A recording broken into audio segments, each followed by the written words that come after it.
Okay, all of our listeners and those who are online viewing this broadcast, we're back. I'm really excited about what we are doing, and especially this particular segment. Opportunity to introduce you to someone who's very special to me. He has an interest in something that's dear to my heart, and that's young people. So, without any further delay, I'd like to introduce you to Mr. Jerald Hoover. Mr. Hoover, how are you doing today? How are you, Dr. G? I'm doing very well. I'm fantastic. Glad to have you on the broadcast. We're going to talk about this awesome book, My Friend, My Hero, and also about the series. But before we get started, I'd like for you to just take just a couple of minutes and kind of give them a little bit of background about who you are, what you're doing and why you're doing it. Well, I'm a God-fearing man. Thank God for my great-grandma. She's in heaven now. So I grew up in a Christian household, although there were some challenges because my dad, unfortunately, wasn't in a good way. And so my mom and dad separated. So I'm a product of a broken home, if you will, from the projects of the Bronx and Mount Vernon, New York. I was always into sports. Wasn't that great, but I participated. I'm into music because I play trombone in church. So I've been doing that for now, 40 something years, without stopping actually. And writing has just been a major passion of mine. And because I studied growing up, writing was so much easier. Now, I'm not going to say that I wrote everything out, where a person had to read what I was saying, but writing always gave me that sense of security. I could close myself off from the world, and I could just write whatever was in my mind. And I wrote my first book when I was 8 years old, and that was called I Was a Sad Boy. And I wrote that book because my mom and dad were going through a divorce. And so as time went on, My Friend, My Hero became my book of choice. And I wrote that in my 12th year, my senior in high school. And it's been with me ever since. Wow, man, that's very interesting. And that helps me kind of to understand, a little bit more about the book and, the birth of the book and how it came out of. And you mentioned that you were a little boy at the age of 8 and how it was a kind of like an escape for you, right? Absolutely. I didn't know, well, I'm not a doctor, of course, but I didn't know that what I was doing was, I guess, if you will, therapeuting myself. I was writing was my form of therapy, whereby I could have been lashing out, doing all kinds of crazy stuff. Already, I had a vivid imagination. I mean, growing up in the Bronx, I was fast, but I wasn't in the street, so to speak. But I didn't know how to. I knew how to ride the subway by myself. I knew how to make phone calls by myself. Matter of fact, I even knew how to make hotel reservations when I was 8 and 9 years old. So I always had I was sort of advanced with my age. So writing became that form of therapy for me where I was able to just write and just sort of lose myself in my characters or even just lose myself in my creation. Wow. Okay, let's talk a little bit about the book because I definitely want our viewers to understand why it's so important for them, especially those who deal with children, whether it's families, churches, especially schools, that this project and projects like these are so important to our young people. So, my friend, my hero, okay, one of the things you shared with me, and correct me if, because I want to make sure I got it right. The whole focus on this is two things: literacy and identity. Am I correct? Yes, yes, yes. Too many times we see the bullying and the peer pressure that causes people to do really dumb things. And I can almost guarantee you that if you was to go to any reform school or prison or jail, if you would, and you lined up 10 inmates and you said, what really got you in here? I guarantee you would get at least 60%, if not 70%, that will tell you, well, I was with my boy, I was with my girl or whatever. And peer pressure just make you do things. If you don't understand what that whole saying, if you don't stand for something, you'll fall for anything.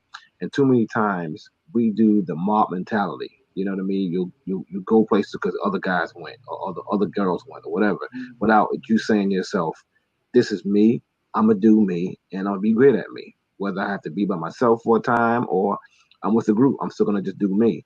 And My Friend, My Hero is something it's more of a confidence booster as well, because it actually started from a speech that I wrote, and the speech was governed toward helping young men and women to make good choices, not to do drugs, stay in school, avoid silly stuff like teenage pregnancy. And when I say silly, I don't mean parents can't be teenagers, but the wrong time, if you know what I mean.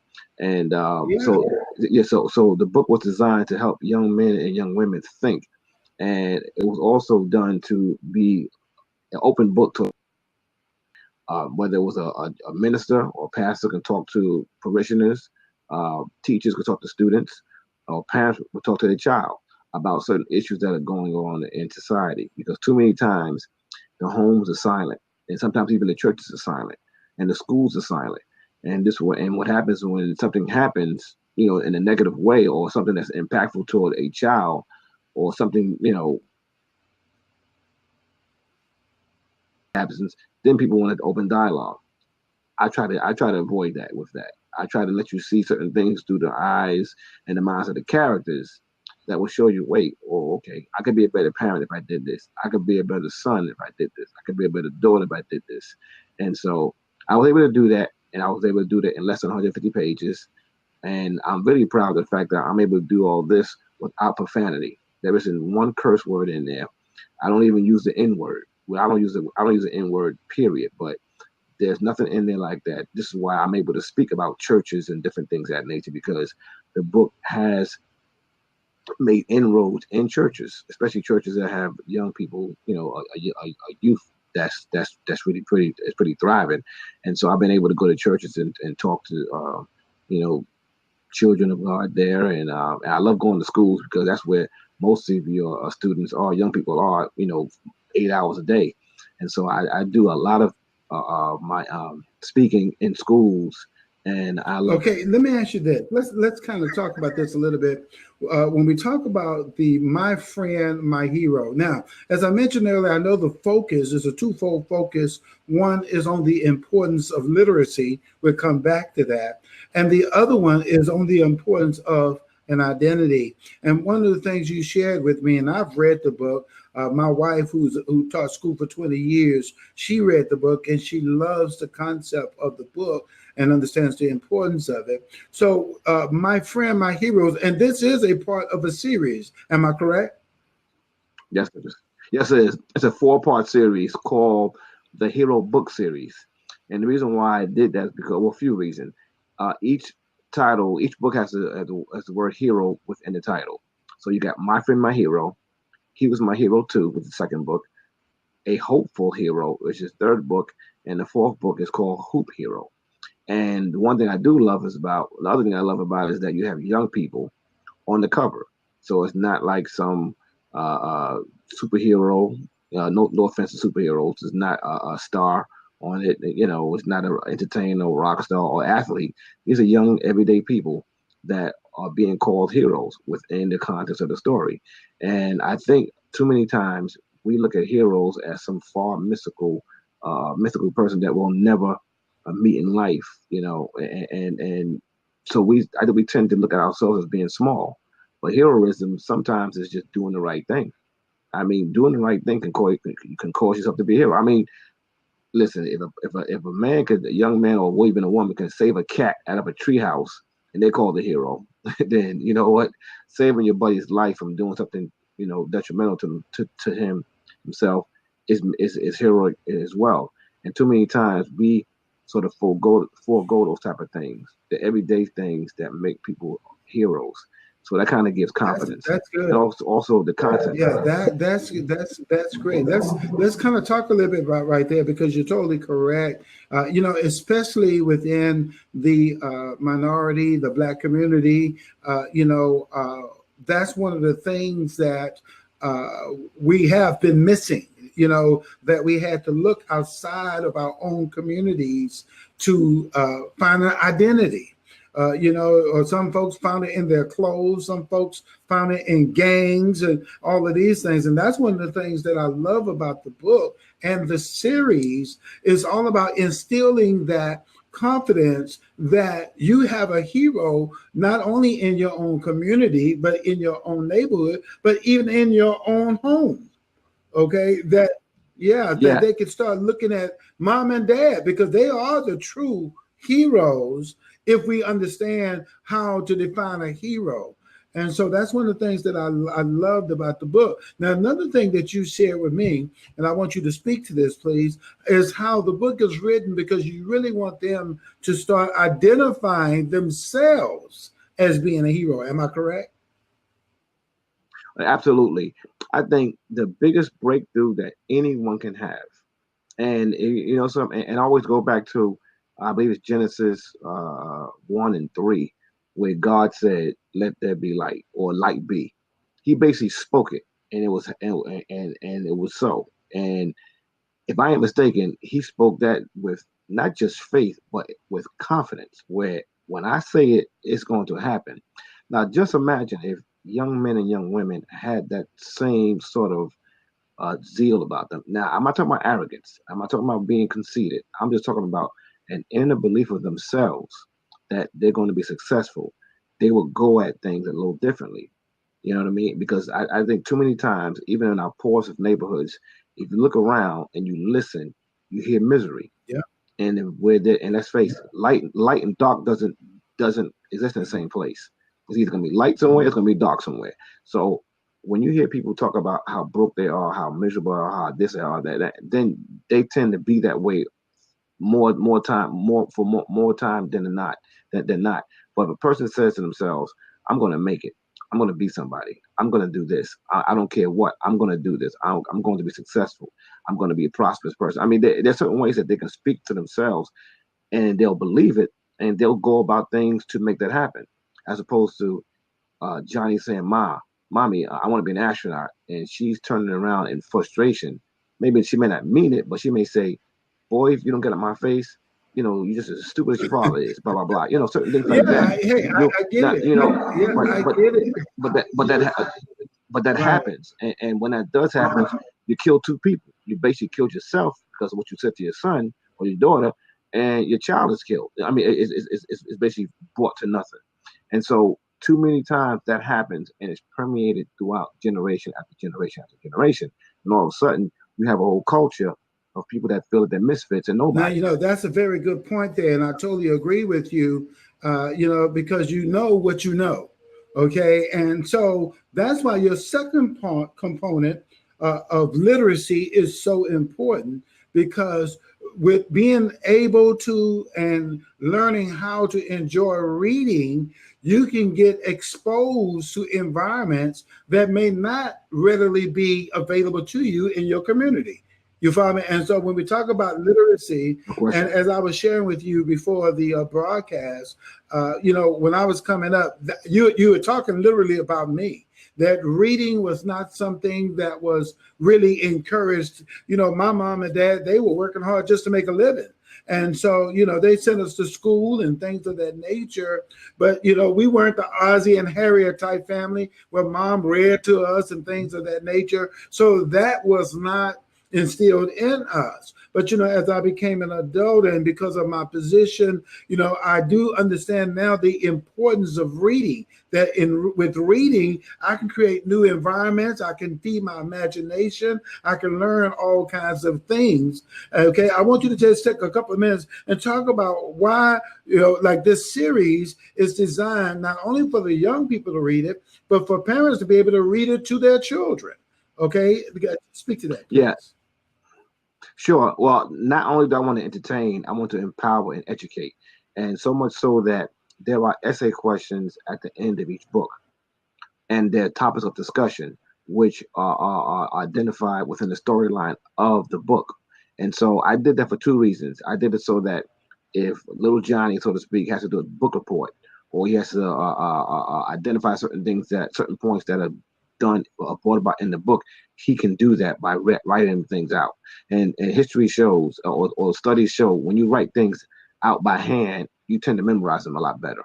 And so that was a component. Also, studies have shown that reading does certain things to the brain to where stress can be relieved. You become smarter. You learn words, and you can lose yourself within the context of the story to where you can start to imagine things yourself.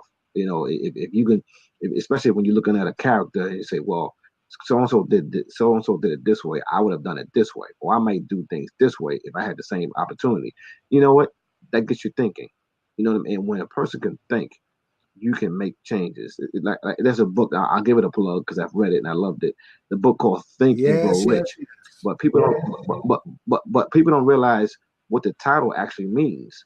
If you look at some of the titles of that have that, the word think is in big bold letters, and it's not so much about think and grow rich. It's a matter of think. I mean, use your mind to think, and then grow rich. And so that is probably the proper title for it because that's what it's about. When you get young men and young women to actually think, I mean, think, they do bigger and better things. And the one thing that Dr. Jean that I want to avoid with this book and this series, this is why I'm calling it the hero series, is that too many times, especially in the Black community, our young brothers and sisters become geniuses behind bars. Mm. All right, they're in that 7x10 or whatever size that cell is, and they become geniuses. Why? Because they probably read their first book. Okay, then they're reading several books because they have over 20 hours of cell time.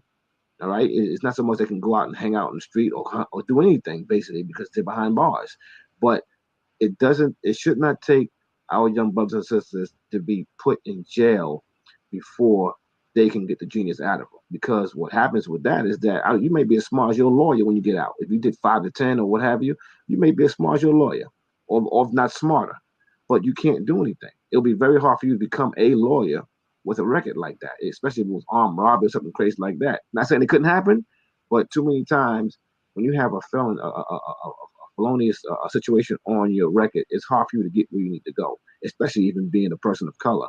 So we're trying to get our young men and women not to think that going to jail is a cool thing. And that's another thing, which I think is so tragic, where people actually go to jail for street cred. Well, but see that comes back to the identity. You follow me? So that feeds into the identity, and so wherever or whatever the environment that forms your identity will also impact your activity. Okay. Hey, no look, question. look. No question. Unfortunately, we're out of time, but I definitely want to have Mr. Hoover back. This is a subject matter that's dear to my heart. I understand the importance of it. Now, I want to talk to you, our viewers. Okay, if you are connected with children on any level, whether you are a parent, especially if you are a parent. Okay, if you have a ministry and you have children in your ministry, okay, and if you are a school, this book, this series should be required reading. It should be in your library. So to find out more about it, just click on the link below, and that's going to take you to a special page where you can get more information. We do have a responsibility. The Bible says, train up a child in the way they should go, and they won't depart from it. So it still starts with us. Okay, and here's someone, he's doing the work. He's providing some excellent material. And so we need to get behind this cause. Okay. He has a goal of reaching 1 million. Am I correct, Mr. Hoover? 1 million? 1 million young Black men. Okay. Not neglecting anyone else, but 1 million young Black men, so that he can impact them in a way where they have a strong and powerful identity and they know and understand the power of literacy. Okay. Well, Mr. Hoover, I want to thank you for joining us on the broadcast today. And we want to partner with you in what you are doing because we believe in your cause. Is extremely important. And so we're going to continue to sponsor, support, and promote what you are doing. And I'm going to ask all of our viewers to do the same. Hey, look, go and click on that link, get a copy of this book, get the series, sow into the life of a young person. Okay. I want to thank all of our viewers. Until we come back again, remember, God wants you to succeed. Bye now.